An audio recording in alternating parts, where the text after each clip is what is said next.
नमस्कार, मैं रचना शर्मा चढ़ती कला टाइम टीवी देख रहे हैं सभी दर्शकों का स्वागत करती हूं। आप देख रहे हैं हरियाणा के विशेष समाचार।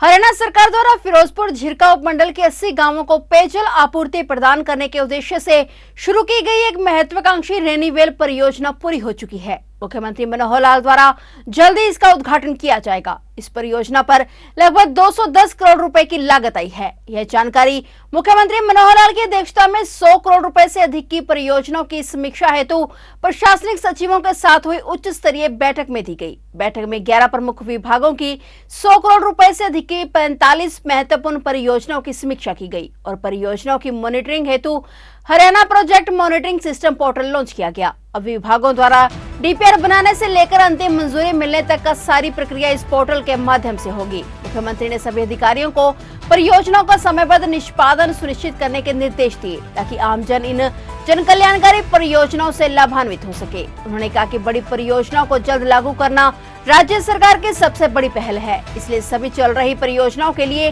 परियोजना मूल्यांकन और समीक्षा तकनीक यानी PERT चार्ट बनाया जाना चाहिए ताकि समय अवधि, पूर्ण प्रतिशत और अपेक्षित उद्घाटन तिथि की स्थिति स्पष्ट हो सके। उन्होंने लंबी चल रही परियोजनाओं की समीक्षा करते हुए अधिकारियों को सख्त निर्देश दिए कि पहली बार किसी परियोजना के लिए जो टाइमलाइन निर्धारित की जाती है वह परियोजना उसी तय समय में ही पूरी हो जानी चाहिए। यदि किसी कारणवश टाइम पीरियड को बढ़ाने की जरूरत है तो पहली बार विभाग अपने स्तर पर परियोजना के पूर्ण होने की समयावधि को बढ़ा सकता है, परंतु यदि फिर भी परियोजना पूरी नहीं होती तो उस स्थिति में विभाग अपने स्तर पर टाइम पीरियड को नहीं बढ़ाएंगे तो या तो फिर मुख्य सचिव या संबंधित मंत्री की मंजूरी के बाद ही समयावधि को बढ़ाया जा सकेगा। बैठक में बताया गया कि जिला महेंद्रगढ़ के बाल्खी में 114 करोड़ रुपए की लागत से पानी आपूर्ति प्रणाली में सुधार का कार्य भी इसी जुलाई महीने तक पूरा कर लिया जाएगा और इसके अलावा बाटड़ा विधानसभा क्षेत्र में 35 गांवों को नहरी आधारित पेयजल आपूर्ति योजना तथा नूमेन, नगीना व पिंगवान ब्लॉक के 52 गांवों व 5 ढानियों को जल आपूर्ति प्रणाली में सुधार का कार्य भी तेज गति से चल रहा है, जिसे इस साल के अंत तक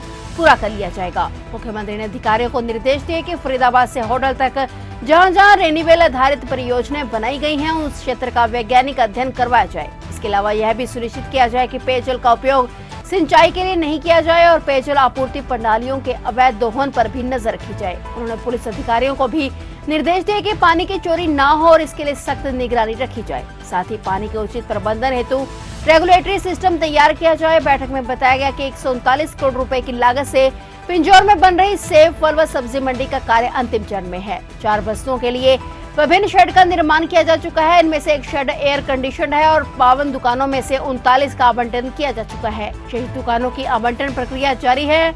जल्द इस मंडी में व्यापार होना शुरू हो जाएगा। इसके अलावा घन्नौर में बनाई जाने वाली अंतर्राष्ट्रीय मंडी का जून महीने में मुख्यमंत्री द्वारा शिलान्यास किया जाएगा। मुख्यमंत्री ने महाराणा प्रताप बागवानी विश्वविद्यालय परिसर करनाल की समीक्षा करते हुए अधिकारियों को निर्देश दिए कि इस संबंध में जारी पहले टेंडर में कुछ कमियां या गलतियां पाई गई हैं और जिन कर्मचारियों ने ऐसा किया है उनके खिलाफ सख्त कार्रवाई कर इसका समुचित समाधान निकाला जाए और इस कार्य को जल्द से जल्द पूरा करवाया जाए। बैठक में चिकित्सा शिक्षा एवं अनुसंधान विभाग के अधिकारियों ने बताया कि भिवानी में लगभग 536 करोड़ रुपए की लागत से बन रहे पंडित नेकीराम शर्मा मेडिकल कॉलेज का सिविल कार्य पूरा हो चुका है। अन्य कार्य भी तेज गति से चल रहे हैं। कॉलेज में दाखिला प्रक्रिया से संबंधित आवश्यक कार्यवाही भी पूरी की जा रही है और शैक्षणिक सत्र 2024-25 में इस कॉलेज में दाखिले किए जा सकेंगे। इसके अलावा करनाल के कुटेल में बन रहे Pandit Deendayal Upadhyaya university of health sciences का काम चल रहा है। इसमें 730 बेड की सुविधा होगी और इस साल के अंत तक यहां OPD सेवाओं की शुरुआत करने के लिए विभाग तैयार है।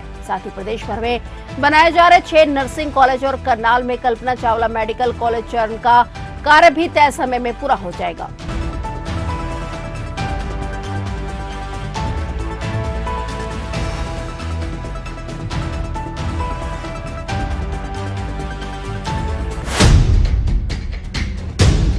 हरियाणा के मुख्यमंत्री मनोहर लाल ने कहा कि जनता के सुख सुविधाएं घर तक कैसे पहुंचे, इसके लिए योजनाओं को मूर्त रूप दिया जा रहा है। दक्षिणी हरियाणा में टेल तक पानी पहुंचाने में इन 8.5 सालों में अभूतपूर्व कार्य किए हुए हैं और जल संकट की कमी को दूर करने का काम सरकार ने लगातार किया है। मुख्यमंत्री मनोहर लाल ने अपने जन संवाद कार्यक्रम के तहत 5वें जिले महेंद्रगढ़ के गाँव बलाहा कला में आयोजित जन संवाद कार्यक्रम में ग्रामीणों से सीधा संवाद किया। इस दौरान मुख्यमंत्री ने कहा कि जल संरक्षण की दिशा में सरकार ने इस क्षेत्र में सराहनीय कदम उठाए हैं। उन्होंने ग्रामीणों से अपील करते हुए कहा कि पानी का लेवल ऊपर उठाने के लिए सभी पानी की बचत करें। वहीं उन्होंने ग्रामीणों को भरोसा दिलाया कि पानी के संकट को खत्म करने के लिए क्षेत्र में जरूरत अनुरूप नहर की व्यवस्था की जाएगी। उन्होंने गांव गोद, बिलाहागला व खुर्द द्वारा जमीन उपलब्ध कराने पर करीब 4 किलोमीटर की नहर बनाने की व्यवस्था करने की भी बात कही। साथ ही नलवाटी क्षेत्र में पानी की समस्या का स्थायी समाधान करने के निर्देश भी संबंधित अधिकारियों को दिए गए। उन्होंने कहा कि शिक्षा पर सरकार का पूरा फोकस है और ग्रामीण क्षेत्र के बच्चों को गुणवत्तापरक शिक्षा राजकीय विद्यालयों में दी जा रही है। जहां स्कूल अपग्रेड करने की जरूरत है, वहां नियमों के अनुरूप स्कूल अपग्रेड किए जाएंगे। उन्होंने बताया कि गांव खोरियावास में नया मेडिकल कॉलेज बन रहा है और अगले साल तक स्वास्थ्य सेवा के रूप में मेडिकल कॉलेज की सौगात महेंद्रगढ़ को मिलेगी। लॉजिस्टिक हब भी महेंद्रगढ़ जिले के बसीरपुर में बनेगा और साथ ही खुडाना गाँव में नया औद्योगिक क्षेत्र विकसित होगा। इससे रोजगार के अवसर पैदा होंगे। मुख्यमंत्री ने कहा कि कृषि क्षेत्र में पेड़ ट्रांसफार्मर लगाए जाएंगे ताकि ढानी तक बिजली आपूर्ति नियमित हो सके। उन्होंने लोगों की मांग पर ट्रांसपोर्ट विभाग को हाईवे के पास बसवे बनाने के निर्देश भी दिए। मुख्यमंत्री ने कहा कि नशा रोकथाम के लिए महेंद्रगढ़ जिले में विशेष अभियान चलाया जाए। उन्होंने पुलिस अधीक्षक विक्रांत भूषण को आदेश दिए कि राजस्थान सीमा से सटे होने के कारण इस जिले में एनडीपीएस एक्ट के तहत कार्रवाई की जाए। उन्होंने कहा कि यह भी मॉनिटरिंग की जाए कि कोई भी यदि नशीले पदार्थों की आपूर्ति करता है तो उसकी सूचना प्रशासन को दें ताकि युवा शक्ति को भटकने से रोका जा सके। उन्होंने ग्रामीणों से आह्वान किया कि ग्राम सभाओं के माध्यम से लोगों को जागरूक करें।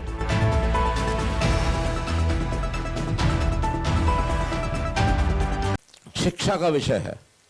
शिक्षा के संबंध में हमने स्कूलों को अपग्रेड करना शुरू किया है। अगर कहीं 5 किलोमीटर के दायरे में सीनियर सेकेंडरी स्कूल नहीं है तो एक सीनियर सेकेंडरी स्कूल जरूर खोलेंगे। कुछ अपग्रेड करने के लिए हमने एक लिस्ट बनाई है, वो विधायक जी को बता देंगे। अगर वहां लोग चाहते हो 2 एकड़ जमीन चाहिए और उस 2 एकड़ जमीन पर +2 का स्कूल 5 किलोमीटर में अगर एक भी नहीं तो जरूर कर देंगे ताकि किसी बच्चे को 2, 2.5, 3 किलोमीटर इधर उधर से ज्यादा ना जाना पड़े। और अगर इससे ज्यादा जाना पड़ेगा तो फिर वहां की वाहन व्यवस्था हम देंगे। तो बच्चों की पढ़ाई के कारण से, चाहे आपका कोई प्राइवेट स्कूल है, सरकारी स्कूल है, गांव में स्कूल में पढ़ाई, इसके लिए सारी मदद जो है ये सरकार करने के लिए तैयार है। कोरियावास में नया मेडिकल कॉलेज बन करके काफी 90% बताने तैयार हो गया, 10% काम बाकी है। अगले साल उसमें उसका उद्घाटन करके क्लासेस शुरू हो जाएंगे, इलाज भी लोगों का शुरू हो जाएगा। क्योंकि ये फैसिलिटी आपको मेडिकल कॉलेज में इससे पहले तो कहां जाना पड़ता है? जयपुर, इधर जयपुर उधर रोहतक, बीच में है ही नहीं कोई। अब आपको ये सुविधा 1 साल के बाद यहीं पर सारी मिलेगी। अच्छे हॉस्पिटल, अच्छा मेडिकल कॉलेज, अगले साल ये शुरू हो जाएगा। रोजगार के नाते से 2 सेंटर, एक सेंटर तो इसी विधानसभा में लॉजिस्टिक हब हमने बनाया है बसीरपुर में। वो लॉजिस्टिक हब का थोड़ा जमीन का मामला एक फंसा हुआ था, वो क्लियर हो गया है। और अब उसमें क्योंकि एक बहुत बड़ा लॉजिस्टिक का एक रेलवे ट्रैक दिल्ली से मुंबई वो बन रहा है, यहीं से होकर निकलेगा और वहां 800 एकड़ का एक लॉजिस्टिक हब जिसमें लोगों को रोजगार खूब मिलेगा। खुडाना में पंचायती जमीन है लगभग 1000 एकड़ की, वहां भी एक इंडस्ट्रियल एरिया, उस पर भी इस साल काम चालू होगा। आने वाले 2 साल में, 3 साल में अगर इंडस्ट्री के चालू हो गए तो इस गांव के बच्चों को रोजगार, उसमें कोई कमी नहीं रहेगी। सबको रोजगार के लिए बहुत नजदीक स्वान मिल जाएंगे। तो एक ये भी काम कर रहे हैं। यूपीएससी में 12वीं रैंक हासिल करने वाले फतेहाबाद के गांव गोरखपुर निवासी अभिनव सिवाच को प्रदेश के मुख्यमंत्री मनोहर लाल ने खुद फोन कर बधाई दी है। मुख्यमंत्री कार्यालय ने एक वीडियो जारी किया जिसमें मुख्यमंत्री मनोहर लाल अभिनव को बधाई देते हुए नजर आ रहे हैं। सीएम ने इस दौरान उनके माता पिता को भी बधाई दी है। सीएम मनोहर लाल ने अभिनव से कहा कि उन्होंने न केवल अपना और अपने परिवार का बल्कि अपने गांव और फतेहाबाद जिले का भी नाम रोशन किया है। सीएम ने अभिनव से कहा कि अपने यूपीएससी में इतनी अच्छी रैंक हासिल करके एक बार फिर परिवार और हरियाणा को गौरवान्वित किया है। मुख्यमंत्री मनोहर लाल ने इस मौके पर अभिनव के पिता सतबीर सिवाच से भी बात कर उन्हें भी बधाई दी। अभिनव के पिता सतबीर सिवाच को मुख्यमंत्री मनोहर लाल ने कहा कि प्रदेश में हम मेरिट को ही नौकरियां का आधार बना रहे हैं और इस सिलसिले को जारी रखेंगे। गौरतलब है कि फतेहाबाद जिले के गाँव गोरखपुर निवासी अभिनव सिवाच ने बीते दिन घोषित हुए यूपीएससी के रिजल्ट में देश भर में 12वां रैंक हासिल कर देश और प्रदेश का नाम रोशन किया है। फिलहाल हरियाणा के विशेष समाचारों में इतना ही और नए समाचारों के साथ फिर से हाजिर होंगे। तब तक के लिए देखते रहिए चढ़ती कला टाइम टीवी और अब मुझे दीजिए इजाजत। धन्यवाद।